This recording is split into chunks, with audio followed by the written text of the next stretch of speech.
Hello, welcome back to the channel. Thank you for joining me today. If you're new here, please make sure to subscribe so you don't miss out on the latest updates and real stories affecting us here in South Africa. Today's news is one that has already sparked serious debate across Gauteng and beyond.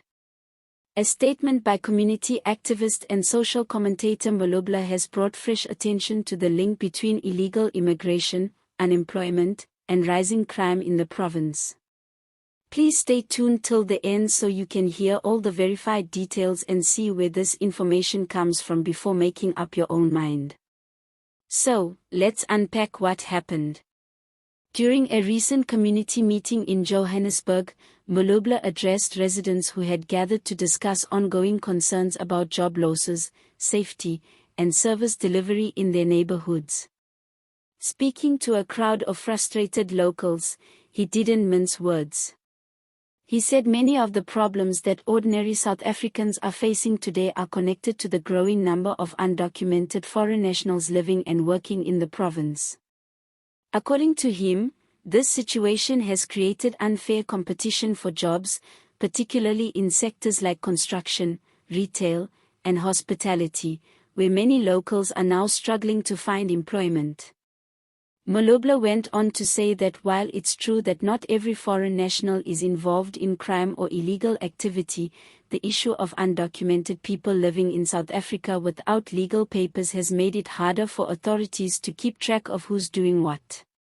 He pointed out that crime in many parts of Gauteng has spiked in areas with high numbers of undocumented immigrants. This, he argued, is not about hate or xenophobia, but about restoring order and giving South Africans back their opportunities and sense of safety. He said the government needs to act more decisively to address illegal immigration, not by targeting innocent people, but by enforcing the law fairly and consistently. He added that it's the responsibility of the state to protect both citizens and legal residents, and when borders are not properly controlled, everyone suffers. His words were met with loud applause from some community members, but also with criticism from others who felt his message could be interpreted as divisive. Community members who supported Mbalubla's views said they were tired of watching local youth sit at home without jobs while employers chose to hire undocumented foreigners who accept lower wages. One man from Alexandra said it's become almost impossible for South Africans to compete when businesses cut corners by employing people off the record. Another woman added that the influx of unregistered traders in informal markets has put extra pressure on small local vendors who are already struggling to survive. However, others in attendance pushed back, saying that not all foreign nationals should be blamed for the country's economic problems. Some pointed out that many foreign-owned businesses actually contribute to the local economy by paying rent, buying stock locally, and creating employment for South Africans too. A few people reminded everyone that many of these migrants come from tough situations in their home countries, fleeing poverty, political instability, and sometimes violence, hoping to build better lives. After the meeting, social media lit up with comments and mixed reactions. Some users praised Mbalubla for saying what they believe many politicians are afraid to say. Others accused him of fueling division and using immigrants as scapegoats for deeper issues like corruption, poor governance, and economic mismanagement. It's clear that this conversation is far from over, and it has once again exposed how sensitive and complicated South Africa's immigration debate has become. Economists who have weighed in on the issue agree that illegal immigration can affect job markets, but they also point out that the problem is bigger than just the presence of foreign nationals. They highlight that South Africa's unemployment rate remains one of the highest in the world due to multiple factors such as low investment, slow economic growth, and inadequate skills development.